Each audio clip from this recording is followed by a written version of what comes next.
Você entende? Que Fernanda, vamos, entender isso facilita a relação. vamos trabalhar cada uma das pessoas, assim, para quem está nos ouvindo, não só se reconhecer, mas entender o que tem de melhor e o que tem de melhor no seu próprio comportamento. Quanto tempo nós temos, amiga? Porque, Só assim, porque é longo o processo. Assim, dá uma pinceladinha assim de, por exemplo, é sanguíneo, isso em você é show. E sanguíneo, isso em você é um problema, você vai precisar trabalhar. Precisa trabalhar, De repente, se der tempo. Não, pode ser. uma característica de cada dá. Quando a gente olha pro colérico, né? O colérico ele é muito mal compreendido.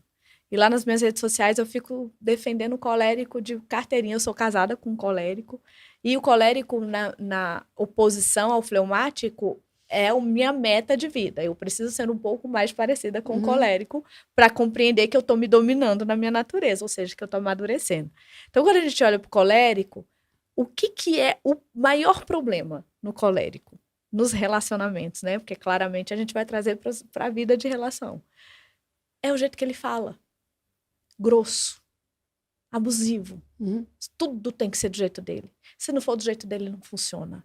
Então, a gente associa muitas pessoas que tiveram essa experiência com o colérico, vai tender a colocar ele nesse lugar. Grosso, abusivo, ignorante, orgulhoso, nananã. E aí vem uma lista. Mas qual é o problema? Não é que ele seja isso tudo. Na verdade, o modo que ele fala, que é muitas vezes muito firme, muito prático e sem paciência, machuca. Então, é aqui o ponto. O colérico, ele precisa dominar o modo que ele fala. Porque na maioria das vezes ele tem razão no que ele diz. Ele perde a razão da forma com que ele coloca a ideia dele.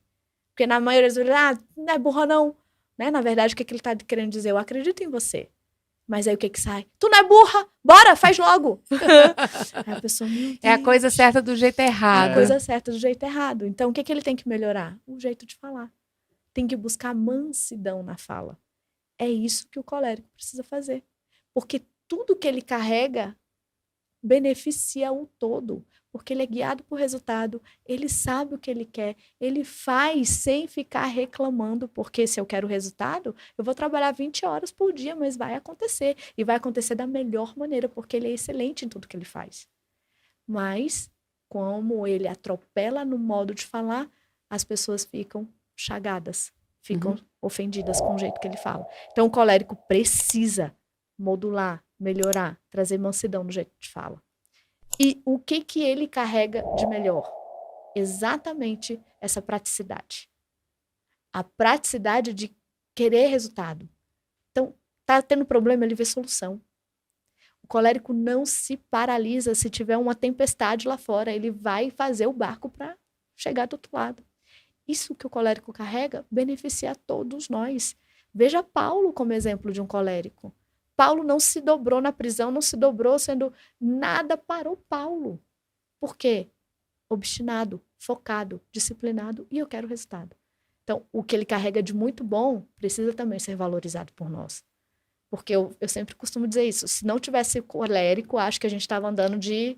Sei lá, acho que não tinha nem carro, nem nada, carroça não tinha. Você não falou a palavra, mas eu vejo assim, colérico, ele carrega uma visão diferenciada. Pode ser. Pode né? ser. Porque você falou sobre a capacidade de encontrar soluções e de ir à busca delas. O negócio é o resultado. Ele foca no resultado. Ele foca no resultado. Então, eu não quero saber se tem problema. Eu quero chegar no resultado. O que eu faço para chegar lá? Resolve o problema? Então, resolve o problema. Que legal. Entende? Esse é o colérico no que ele tem de melhor e que nós precisamos reconhecer. Porque quando não temos amadurecimento também, olhamos para essa característica e falamos lá, ó, já vai ele se achar. Não, ele está resolvendo o problema. Não espera por ninguém, né? Não é? Aí a gente fica assim, nossa, lá vai ele se achar. Não, o cara tá resolvendo o problema, tu tá achando ruim. Justamente por quê? Porque eu não consigo reconhecer o que você carrega. Então, reconhecer isso no colérico vai fazer com que as pessoas entendam que, de repente, como ele tá sempre buscando solução e resultado, ele tá com peso muito pesado nas costas. Porque quem carrega resultado tá sempre tendo que resolver muita coisa. E coisas que geralmente não é minha. Você que não conseguiu, agora eu vou ter que pegar e fazer. Então, a gente também tem que ter esse tipo de olhar que é misericordioso para o outro, naquilo que é natural para ele.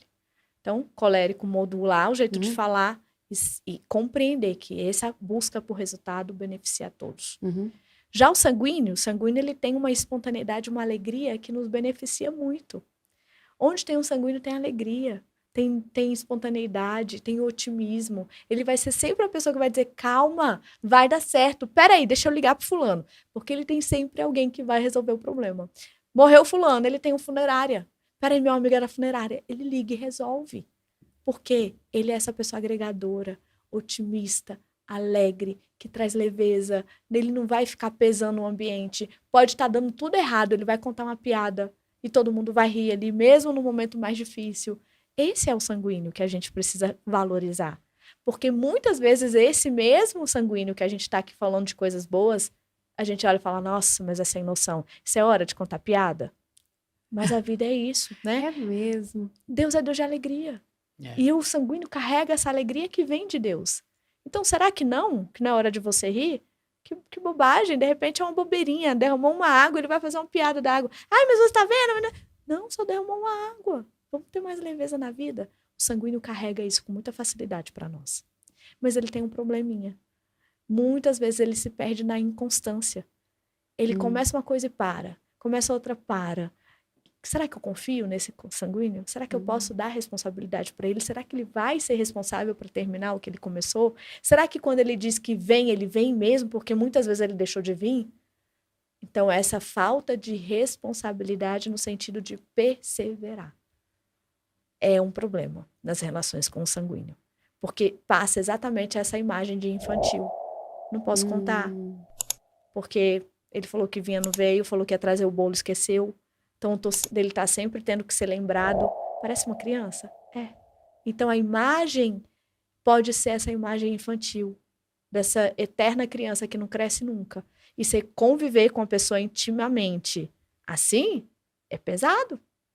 Porque você está sempre... Por que você falou aquilo? Meu Deus, cresce. Pelo amor de Deus, seja responsável. Olha aí você de novo fazendo um compromisso diferente daquilo que a gente tinha combinado. Então, quem se relaciona na intimidade com o sanguíneo tem a impressão que ele é sempre esse bobo alegre que não cresce nunca. E aí, o que a gente precisa fazer? Avaliar isso nesse sanguíneo que é alegre, otimista, que traz essa leveza pra gente, mas ajudá-lo a perseverar e a se comprometer com aquilo que ele disse que ia fazer. É só isso. Então, a gente valoriza o que ele tem de bom e ajuda naquilo que falta para ele. E outro temperamento que a gente consegue então trazer um equilíbrio. O melancólico, que é o oposto ao sanguíneo, ele tem algo de muito bonito, que eu sempre gosto de valorizar: empatia.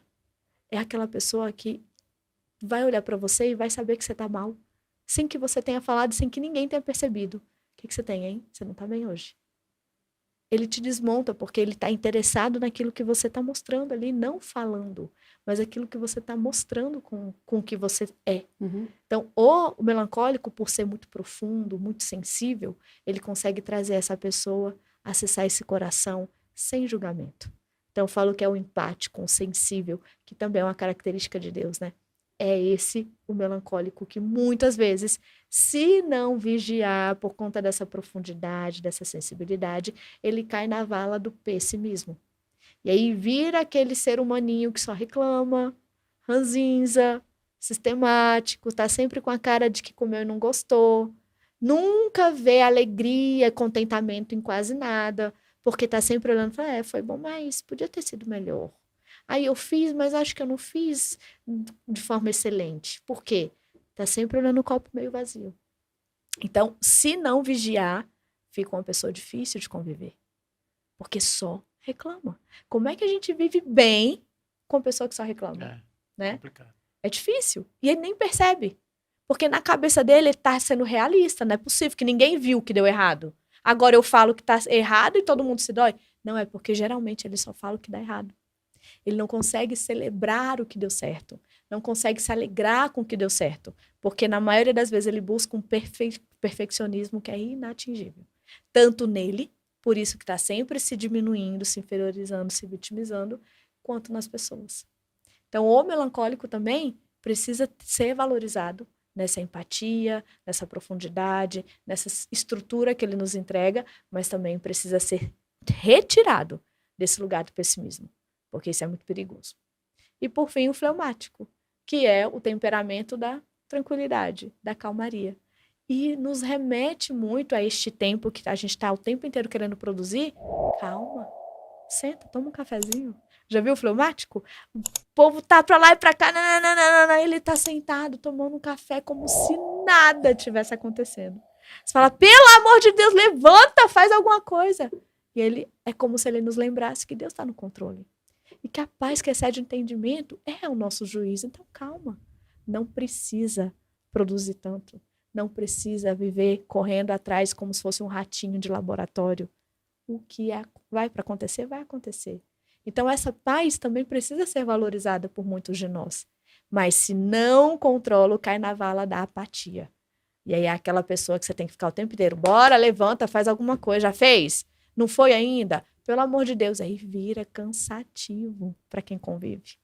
Porque eu tenho que estar o tempo inteiro te mandando fazer o que você é adulto o suficiente para saber que você tem que fazer. Então, cansa, porque vira um peso morto. Não decide o que quer comer, não decide o que vai fazer, não decide para onde a gente vai sair. Por quê? Você que sabe. Pode ser. Ah, tanto faz. Para onde a gente vai? Ah, não sei não, escolhe você. Parece que está sempre olhando para a vida desinteressado. Isso é cansativo. Então, esse olhar do fleumático, que nos entrega uma paz, uma calmaria que é necessária para o mundo, também precisa ser retirado desse lugar da comodismo. Acomodado demais. Ah, mas tá dando para pagar as contas, tá tudo bem. Sabe? Tô vivendo de cheque especial, mas pelo menos eu tenho um trabalho. Sabe? Esse lugar é muito perigoso também, porque gera um peso para quem convive. E tá cheio de potência. Mas não tem pressa, não tem urgência, não tem ambição. Isso é muito perigoso. Fernando, você falou das 4 características, aliás, várias características dos 4 temperamentos.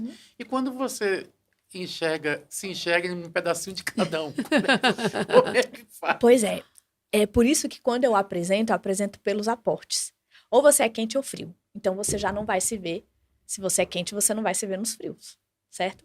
Ou você é úmido ou você é seco. Então, se você é quente e seco, você só pode ser colérico. Dessa maneira, você não consegue se confundir. Mas quando eu trago as características, lembra? Nós não somos só temperamento. Você tem uma personalidade, você é casado com ela, vocês já têm uma simbiose aí, já se misturaram, já aprenderam um com o outro, tá no ambiente de trabalho, aprende no ambiente de trabalho, vai para a igreja, gere pessoas, conhece a Cristo, tudo isso vai te moldando e vai te dando características que não são naturais para você, mas que você adequa a quem você é. Então, é por isso que quando eu falo, você tem que voltar na sua infância, porque é na sua infância que define a sua natureza. Hoje, graças a Deus, você está se vendo em vários.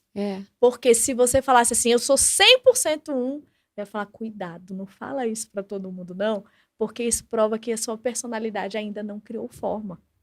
Então, quando eu olho e falo assim, nossa, eu já fui muito assim, mas hoje eu tô mais assim, isso é positivo. Eu evoluí. Mas Legal. lembra, se você foi a criança, você vai ser sempre o mesmo temperamento. O que aconteceu é que, graças a Deus, você amadureceu, você está crescendo, você está se tornando algo que se distancia da sua natureza. Isso é positivo, isso é amadurecimento.